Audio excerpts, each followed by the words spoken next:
രാഷ്ട്രീയവും വികസനവും പ്രത്യയശാസ്ത്രവുമെല്ലാം ഓരത്തേക്ക് മാറിക്കഴിഞ്ഞ ഒരു മണ്ഡലമുണ്ട്. അതിന്റെ പേരാണ് വടകര. അവിടെ ഇപ്പോൾ നടക്കുന്നത് പ്രതിച്ഛായ തകർക്കുന്നതിലെ മത്സരമാണ്. കണ്ണാടിച്ചില്ലുകൾ എറിഞ്ഞു തകർക്കുന്നത് പോലെയാണ് അവിടെ നേതാക്കളുടെ പ്രതിച്ഛായ തകർത്തുകൊണ്ടിരിക്കുന്നത്.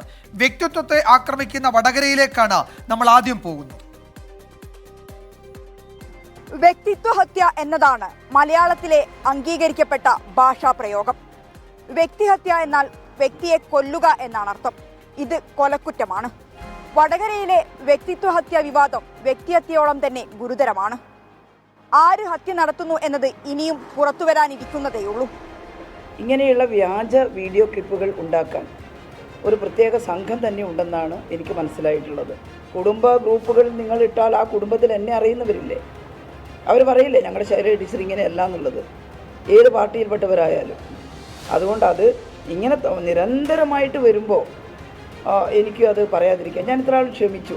പക്ഷെ 1-2 മരണവെപ്രാളം കാണിക്കുകയാണ് കേട്ടോ. ഇനിയിപ്പം തെരഞ്ഞെടുപ്പിന് 5-8 ദിവസമേ ഉള്ളൂ. ഇനി എന്ത് വെപ്രാളം കാണിക്കാമെന്ന് എനിക്കറിയില്ല.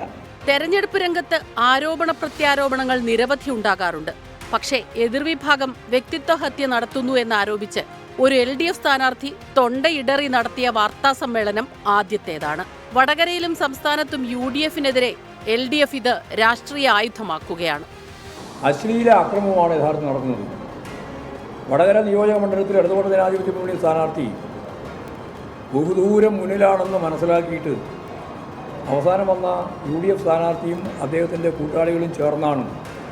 രാഷ്ട്രീയം പറഞ്ഞിട്ട് യാതൊരു കാര്യമില്ല. നല്ല രാഷ്ട്രീയമുള്ള മണ്ഡലം തന്നെയാണ് വടകര. അതുകൊണ്ട് അശ്ലീലം അടിസ്ഥാനപ്പെടുത്തിയിട്ട് ഒരു വിജയം നേടാൻ സാധിക്കുമെന്നുള്ള തെറ്റായ പ്രതീക്ഷയിലാണ് അവർ ഈ വർക്ക് നടത്തിയിട്ടുള്ളത്.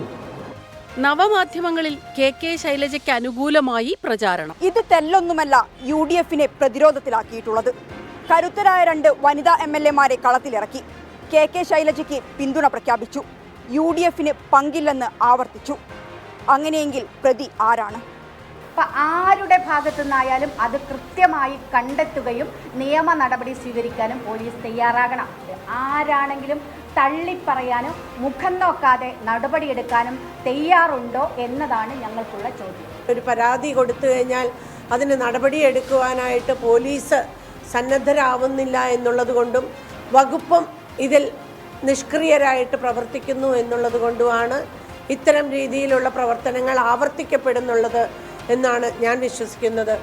LDF-ന്റെ വ്യക്തിത്വ ഹത്യ എന്ന രാഷ്ട്രീയ ആയുധത്തിന് അതേ മറുപടി നൽകി UDF തിരിച്ചടിക്കുന്നുണ്ട്. ഒരു സ്ത്രീകളെയും അല്ലെങ്കിൽ ഒരു എതിർ സ്ഥാനാർത്ഥിയെയും അപമാനിക്കുന്ന പ്രശ്നോദിക്കുന്നില്ല. ഞങ്ങളതിനെ പ്രോത്സാഹിപ്പിക്കില്ല. ഇതൊക്കെ CPM നിരന്തരമായി ചെയ്തുകൊണ്ടിരിക്കുന്ന കാര്യമാണ്. സ്വന്തം പാർട്ടി ജില്ലാ സെക്രട്ടറി കിടക്കുന്ന കട്ടിലടി കൊണ്ട് ക്യാമറ വെക്കുന്ന ആളുകളാണ് CPM-കാർ. കയ്യും മെയ്യും മാത്രമല്ല നാവും പോരിനിറങ്ങുന്ന കാഴ്ചയാണ് വടകരയിൽ നിന്നും കാണാൻ കഴിയുന്നത്. വടകരയിലെ മത്സരം മറ്റൊരു തലത്തിലേക്ക് നീങ്ങുകയാണ്. വടകരയിൽ നിന്ന് മിഥില ബാലൻ, 24.